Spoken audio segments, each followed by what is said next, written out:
Paulie were to call you right now and say, I'm getting the ECW guys together to do a show somewhere. You know, it could be in California, it could be in Philly, it could be anywhere. Or Todd Gordon, who's doing Pro Wrestling Unplugged now, he's doing the shows at the ECW Arena, the New Alhambra Arena. If either one of those guys called you right now and say, hey, we want to use you for this, we'll pay you this, would you be interested in going, or are you strictly California right now and you're going to just wait it out? If it was Todd Gordon, I would say good luck with the show. If it was Paul, I would say let's do lunch. Absolutely. Okay, fair enough. And I hope to, in some capacity, work with Paul Heyman again in the future. All right, this one's from Jeffrey, not me, different Jeff. Jeffrey from Toys R Us? Probably. Wouldn't surprise me. Do you have any advice? Spells it with a G. No, it's a J. Okay, different Jeffrey. Different Jeffrey. Do you have any advice at all for a 14-year-old who dreams of one day making it as a pro wrestler? I work out every other day. Every wrestling school I've applied to is saying I'm too young. I'm an 8th grader in a school that doesn't have any wrestling as a sport, so for now I'm waiting until high school to start wrestling. Well, obviously, at 14, you are too young to be a professional, and it's great to have a goal, and it's great to work towards that goal. I was probably 14, 15 when I decided I wanted to be a wrestler. When I was 18 years old, I joined a wrestling school. Up until then, I did everything to put the odds in my favor. I wasn't a 200-pound 14-year-old. I was like 130 pounds maybe, you know. I graduated high school at like 180 pounds, you know, so I was lifting, I was eating everything I could, I was learning everything I could about wrestling, and that's what I would advise any 14-year-old or any kid or anybody that wants to wrestle. Also, you have to consider the fact that you are swimming upstream. You have to know that the odds are way against you even making it, let alone making it to the top and standing out and being successful at it. Having said that, that doesn't mean you can't do it. I can never tell anybody that they can't follow their dreams because I did it. I'm proof to myself, you know. I was just a kid and I had everybody feeding me negative energy, telling me I was never going to do it and I'd never make it. And I chose to hold on to my own faith and my own discipline, and I made it happen, you know, and I think anybody else can too. When it comes time to looking at wrestling schools, nobody's got a better setup than Booker T in Houston, Texas. The PWA is the shit. You go to any wrestling school anywhere,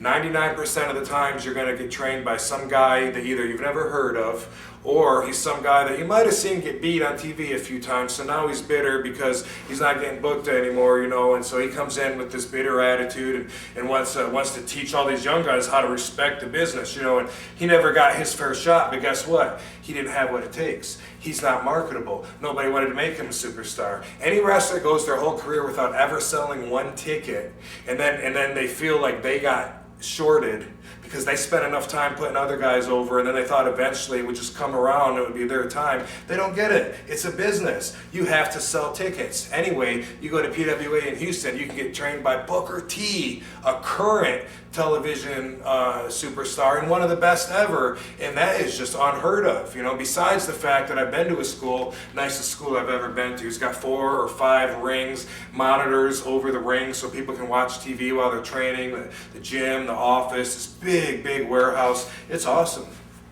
Besides the 15-year anniversary show that I did, I wrestled for Booker T. It was December 28th. Those are the only 2 matches that I've had since June when I finished my WWE contract. Do you like the way they wrote you out?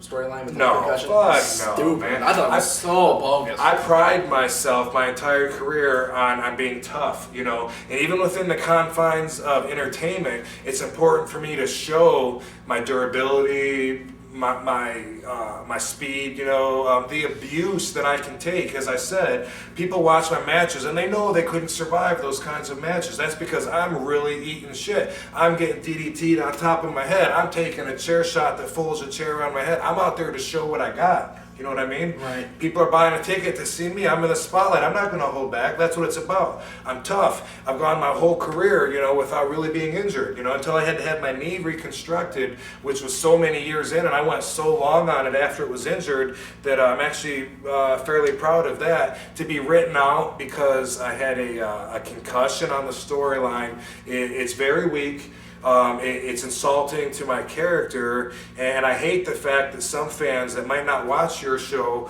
or some of the insights, you know, behind the scenes, they might still in their mind think that I'm out with a concussion, and no, that's not cool to me. I want it out so bad that when they suggested it, I saw that as my exit and said, boom, let's fucking do it.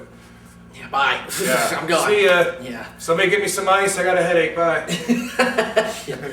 I think it's great that most of the RVD fans, the true RVD fans, the ones that have followed you since the early days of ECW, are the ones that go on the websites, are the ones that follow behind the scenes, and they know for sure that's not the case that you're at with Hope concussion so. still. Hope so. For the longest time, I was getting get well wishes on my MySpace. Oh. In MySpace /5-Star Comics. Yes, make sure you go to that. Also, robvandam.com, where you can pick up Dude, check this out. brand new shirt, brand RVD spanking TV new. T-shirt.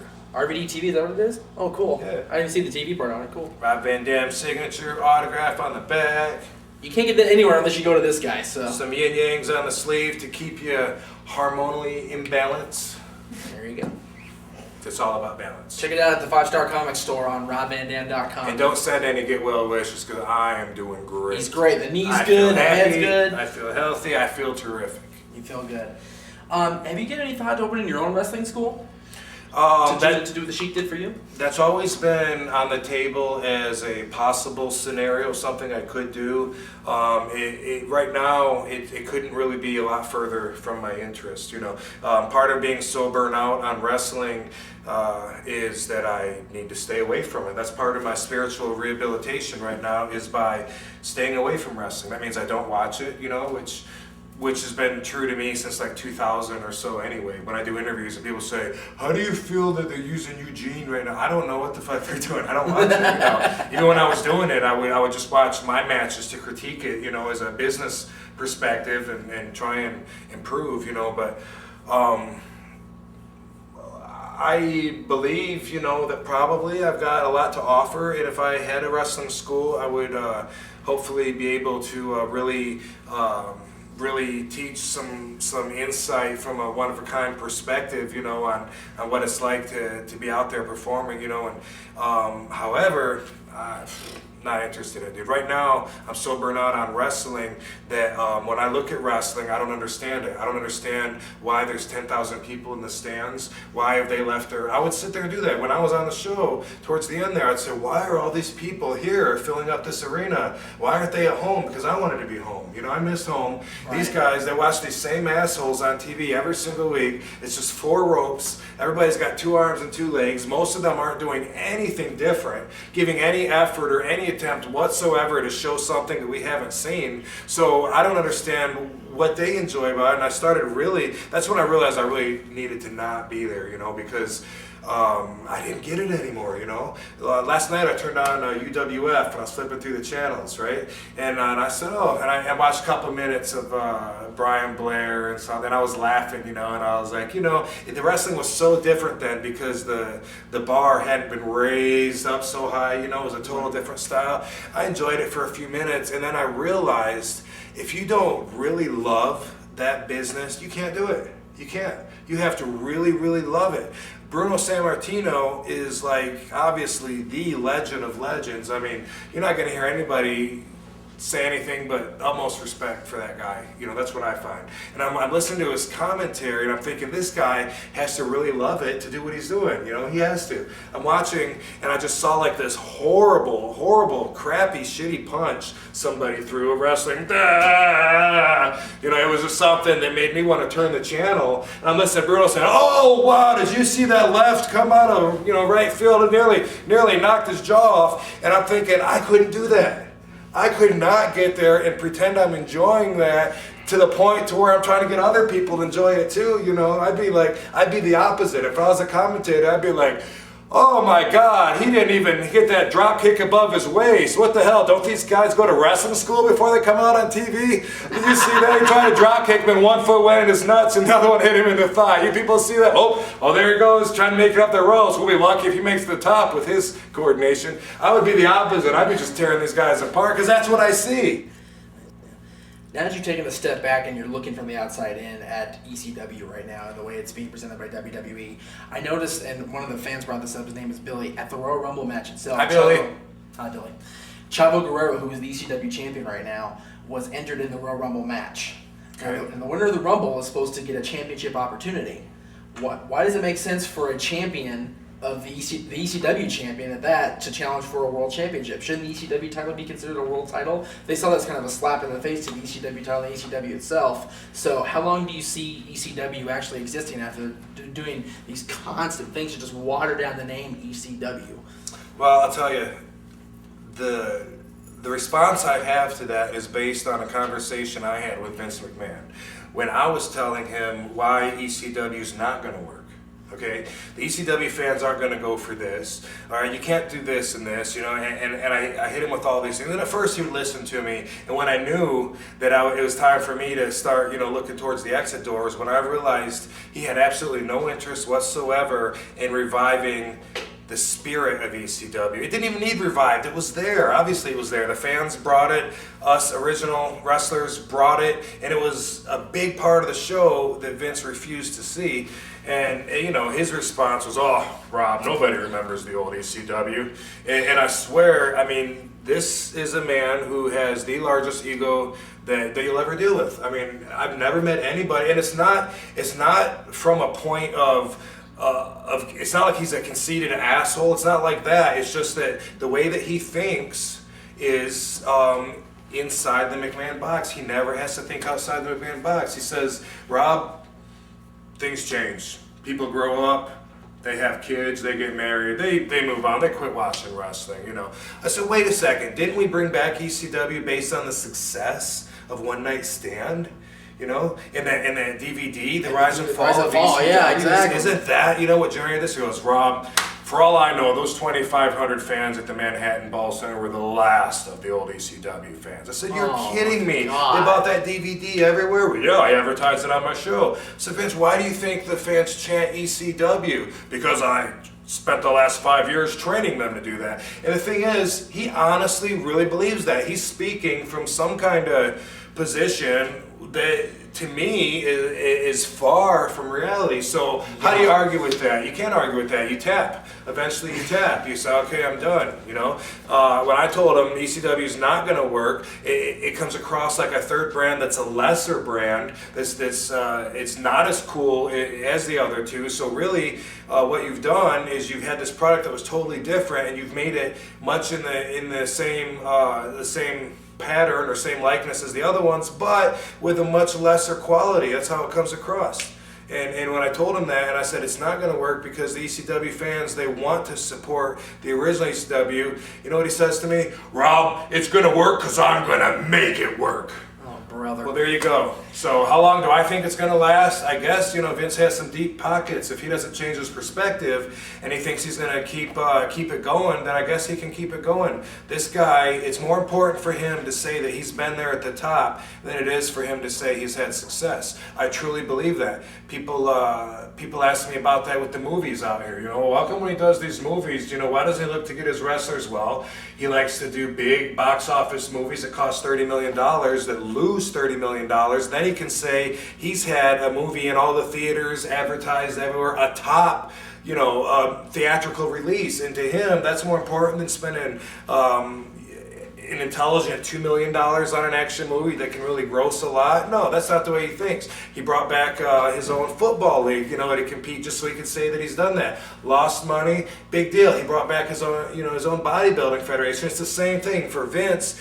I think it's more important for him to say he's been there, he's done that, and you can all remember it because he was on top. And for him, that is his own standard of success that you use, and you compare it to like you or I, who would use a measure of success standard by did we make any money off of it? Yeah. Tell you what, if you got $1 billion, I guess you don't look at some pocket change the same way. It's so funny with Vince. The thing I remember most about watching the McMahon DVD that came out, I think it was 2 years ago or last year, whatever it was.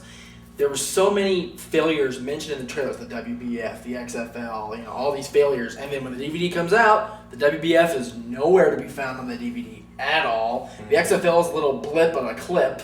And then, the whole thing, the big angle everybody talked about with Vince, that he's the only one that liked it, was the big Katie Vick angle with Triple H. And, he said, "I just don't think it was funny." It's like, what are you watching? What are you doing? For me, I think that, reviving ECW for him was kind of like, okay, let's give the people what they want, but then I'm gonna make them know what they want, and that's what you basically said. Yeah. You know, it's just that's just my opinion. That's how I see it. I'm gonna make them know what they want. You know, that's how it is. When you're the only show in town, you can force feed wrestling to the crowd and say, this is wrestling because I say it's wrestling. You know, Exactly. and that's how it used to be, by the way. Back like when I was a fan, we got WWF, and that was it. I didn't have the satellite or Cablevision. I didn't get WCW where I grew up in Battle Creek, and I didn't get AWA or UWF or none of that. I only knew WWF, you know, and so to me, you know, Vince's television dominated. Whatever he said was wrestling,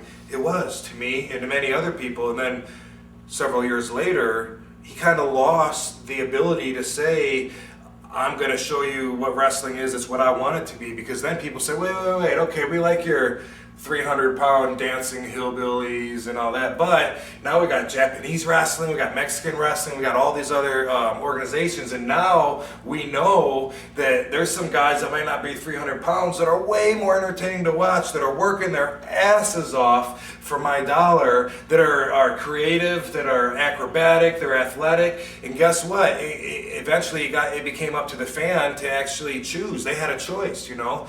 Now it's back to where they don't really have a choice again, isn't it? Yep. One of our fans, John, wanted to know. Hey, John. His nickname is Cheeseburger for some reason. I don't know why, but it is.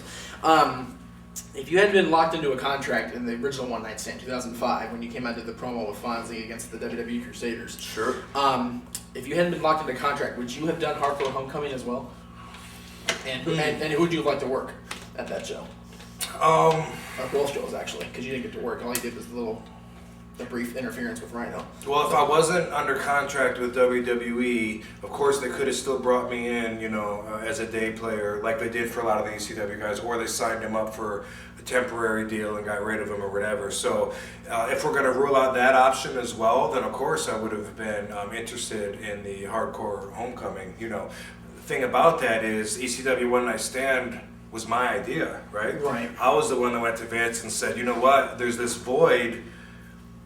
We want to be seen the way we used to be seen. We want that artistic freedom. The fans, they miss it. They want to see that too. We just need one night, an alumni reunion. All the ECW fans get together, no storylines, nothing. Just give us one night to show the way that we want to wrestle, the way that we want to reach out to our fans artistically. And that was my idea. And to go to Vince with that and to say, you know, if we can do this on WWE's platform so the whole world can see what they might have missed if they didn't get syndicated TV or whatever, that was just, it was obviously a very successful idea. And then what I guess Hardcore Homecoming's follow-up idea must have been, well, wait a second, now if they're doing this, but Vince is getting all the money, that's bullshit, and we're not invited, let's do our own show, let's get everyone here, you know, that they're not using, let's show what ECW really is, because Vince doesn't know, he doesn't know ECW, and he shouldn't be getting the money. So it's kind of like a split, you know, thought there.